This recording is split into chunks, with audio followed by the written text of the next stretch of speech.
Assalamualaikum warahmatullahi wabarakatuh.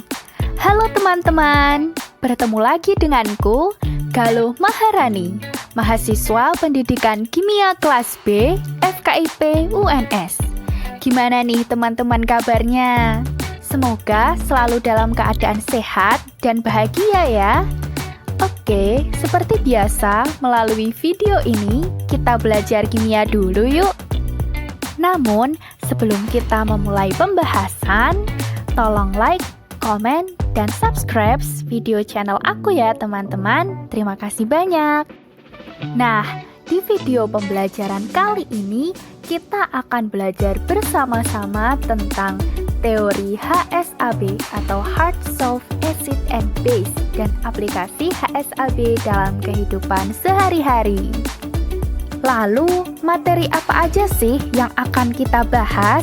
Nah, berikut ini antara lain, yang pertama tentang pengertian HSAB, yang kedua tentang klasifikasi HSAB, yang ketiga tentang karakteristik atau ciri-ciri HSAB, yang keempat tentang prinsip HSAB, yang kelima tentang interaksi HSAB, dan yang keenam tentang aplikasi HSAB dalam kehidupan sehari-hari.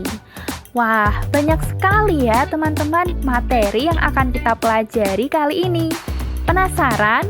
Oleh karena itu, ayo kita simak videonya bareng-bareng. Pada dasarnya, asam dan basa tentu sudah tidak asing lagi bukan di kalangan masyarakat maupun bagi teman-teman sekalian. Nah, asam ini dikenal memiliki pH kurang dari 7. Contohnya dapat dilihat pada gambar, yaitu ada buah jeruk yang mengandung senyawa asam sitrat. Sedangkan garam itu dikenal memiliki pH netral atau tepat sama dengan 7. Contohnya berupa garam dapur atau natrium klorida. Dan basa dikenal memiliki pH lebih dari 7. Contohnya dapat dilihat pada gambar, yaitu sabun yang mengandung senyawa natrium hidroksida. Baiklah, mari kita mengingat kembali.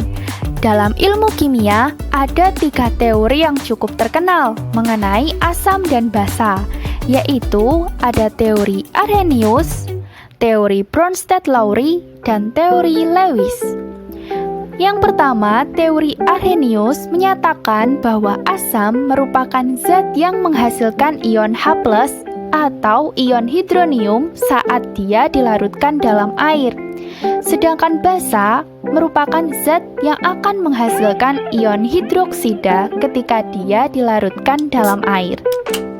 Sedangkan menurut teori Bronsted-Lowry menyatakan bahwa asam merupakan zat yang akan berperan sebagai penyumbang ion H+ atau dikenal sebagai donor proton. Sedangkan basa merupakan zat yang akan berperan sebagai penerima ion H+ atau lebih dikenal sebagai akseptor proton. Dan yang terakhir, menurut Lewis menyatakan bahwa asam merupakan senyawa yang dapat menerima pasangan elektron atau dikenal sebagai akseptor. Sedangkan basa merupakan senyawa yang dapat memberikan pasangan elektron atau dia dikenal sebagai donor. Nah, dari ketiga teori tersebut teman-teman, pada prinsipnya teori HSAB didasarkan pada teori Lewis. Asam dan basa menurut Lewis itu diklasifikasikan menurut sifat keras dan lunaknya, di mana ligan dan logam dikelompokkan berdasarkan pada polarisabilitas unsurnya. Sehingga dari situlah yang mendasari adanya teori HSAB.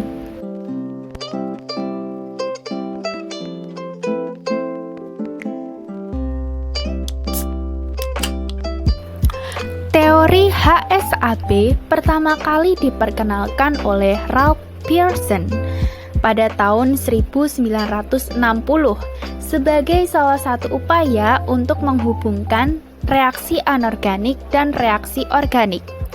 Beliau mengusulkan bahwa asam basa Lewis itu dapat diklasifikasikan sebagai asam basa lunak atau soft dan asam basa keras atau hard. Nah, dari beberapa pemaparan di atas, kira-kira teman-teman sudah bisa menyimpulkan belum nih? Teori HSAB itu sebenarnya apa sih? Nah, jadi teori HSAB adalah singkatan dari Hard Soft Acid and Base atau asam basa lemah, atau biasa juga dikenal sebagai asam basa Pearson. Teori HSAB ini biasanya digunakan dalam ilmu kimia untuk menjelaskan kestabilan senyawa, mekanisme reaksi, dan untuk mengetahui faktor utama terjadinya reaksi kimia. Dan teori HSAB ini juga merupakan suatu teori yang menjelaskan tentang keras lunaknya suatu asam dan basa. Baiklah, kita menuju materi selanjutnya, yaitu mengenai klasifikasi HSAB. Klasifikasi HSAB ini meliputi asam basa lunak dan asam basa keras. Pengertian dari asam basa lunak adalah asam basa yang elektron valensinya mudah terpolarisasi atau terlepaskan, sehingga mempunyai sifat terpolarisasi tinggi. Sedangkan asam basa keras adalah asam basa yang tidak mempunyai elektron valensi atau elektron valensinya sukar untuk terpolarisasi atau terlepaskan begitu teman-teman. Sehingga asam basa keras ini mempunyai sifat terpolarisasi rendah. Nah, berikut ini adalah tabel yang menunjukkan pembagian kelas beserta contohnya mengenai asam basa lunak keras. Pada dasarnya, asam basa lunak keras dapat diklasifikasikan menjadi 3 kelas teman-teman, seperti pada layar yang tertera, yaitu dibagi menjadi keras, daerah batas atau borderline, dan lunak. Nah, contoh dari asam keras sendiri dapat kita amati pada golongan 1A, yaitu ada H+, Li+, Na+, dan K+. Selain itu, ada juga pada golongan 2A, yaitu Be2+, Mg2+, Ca2+, dan Sr2+. Untuk contoh-contoh yang lainnya pada asam keras dapat teman-teman amati pada layar yang tertera ya. Kemudian ada contoh dari basa keras meliputi H2O, NH3, N2H4, F-, Cl-, OH-, dan lain sebagainya. Kemudian contoh dari asam pada daerah batas yaitu antara lain ada Fe2+, CO2+, Ni2+, CO2+, Zn2+, dan lain sebagainya. Kemudian contoh dari basa pada daerah batas antara lain ada C6H5, NH2, N3-, N2, NO2-, dan lain sebagainya. Sedangkan contoh dari asam lunak pada tabel yang tertera dapat kita amati ada Cu+, Ag+, Au+, CH3Hg+, dan lain sebagainya. Kemudian contoh dari basa lunak yaitu ada H-, C2H4, C6H6, CO, dan lain sebagainya yang bisa teman-teman lihat dan amati pada tabel di layar yang tertera ya. Oke, kalau begitu kita lanjut ke materi selanjutnya yaitu mengenai karakteristik HSAB yang meliputi ada karakteristik asam basa lunak atau soft dan ada karakteristik asam basa keras atau hard. Yang pertama dulu, ada karakteristik asam basa lunak atau soft, yaitu meliputi jari-jari atomnya besar, kemudian bilangan oksidasinya rendah, polaritasnya tinggi, dan elektronegativitasnya rendah. Sedangkan karakteristik dari asam basa keras atau hard itu meliputi jari-jari atomnya kecil, bilangan oksidasinya tinggi, polaritasnya rendah, dan elektronegativitasnya tinggi. Menginjak materi selanjutnya, kita akan membahas mengenai prinsip HSAB. Atas dasar kestabilan termodinamika kompleks, berikut ini adalah urutan ikatan asam keras dan basa lunak. Untuk asam keras, F- lebih besar dari Cl- lebih besar dari I-, dan R2O lebih besar dari R2S, serta R3N lebih besar dari R3P. Sedangkan untuk asam lunak, F- lebih kecil dari Cl-, lebih kecil dari I-, sedangkan R2O lebih kecil dari R2S dan R3N lebih kecil dari R3P. Nah, menurut prinsip HSAB yang ada pada sebelah kanan layar ya teman-teman, asam keras ini cenderung akan bereaksi dengan basa keras untuk membentuk kompleks. Begitu pula dengan basa lunak, dia akan bereaksi dengan asam lunak, di mana asam keras akan bereaksi lebih cepat dan dia akan membentuk suatu ikatan yang kuat dengan basa kuat. Sedangkan asam lunak akan bereaksi lebih cepat dan akan membentuk ikatan yang kuat dengan basa lunak. Jadi diingat-ingat ya teman-teman, asam keras pasangannya dengan basa keras, sedangkan asam lunak pasangannya dengan basa lunak. Oke, lanjut mengenai interaksi HSAB. Interaksi antara basa keras dengan asam keras merupakan interaksi yang bersifat ionik. Sedangkan interaksi antara basa lunak dengan asam lunak merupakan suatu interaksi yang bersifat kovalen.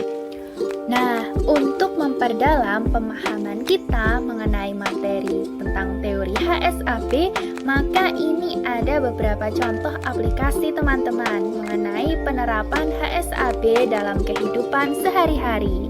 Disimak bersama ya. Jika ada seseorang yang mengalami keracunan kadmium, lalu bagaimana ya cara mengatasi hal tersebut? Sekilas info nih teman-teman, logam kadmium merupakan salah satu jenis logam berat yang sangat berbahaya jika masuk ke dalam tubuh manusia. Karena logam kadmium ini berisiko tinggi terhadap pembuluh darah, menyebabkan penyakit kanker, payudara, ginjal, paru-paru, pankreas, prostat, kandung kemih, bahkan berdampak pada reproduksi. Nah, jika tubuh kita keracunan logam kadmium yang notabene merupakan asam lunak, sebaiknya kita menetralisirnya dengan mengkonsumsi makanan yang mengandung basa lunak, seperti pada ion RS-. Nah, ion RS- ini biasanya terdapat pada susu. Nah, jadi ketika teman-teman menjumpai seseorang yang mengalami keracunan logam kadmium, teman-teman bisa memberikan penangkalnya berupa diberikan susu. Masalah selanjutnya, jika ada seseorang yang mengalami keracunan logam kromium, nah, lalu bagaimana cara mengatasinya juga ya? Sekilas info lagi nih teman-teman mengenai logam kromium. Logam kromium ini merupakan unsur logam berat yang beracun juga bagi manusia dan dapat menimbulkan efek toksik. Efek toksik tersebut salah satunya dapat menyebabkan gangguan sistem pernafasan seperti gangguan pada paru-paru.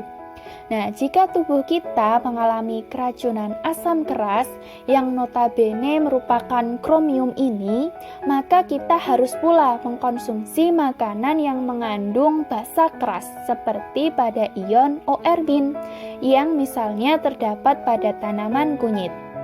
Nah, jadi jangan sampai salah atau tertukar ya teman-teman, karena tidaklah tepat mengkonsumsi susu jika kita keracunan kromium. Seharusnya kita mengkonsumsi kunyit.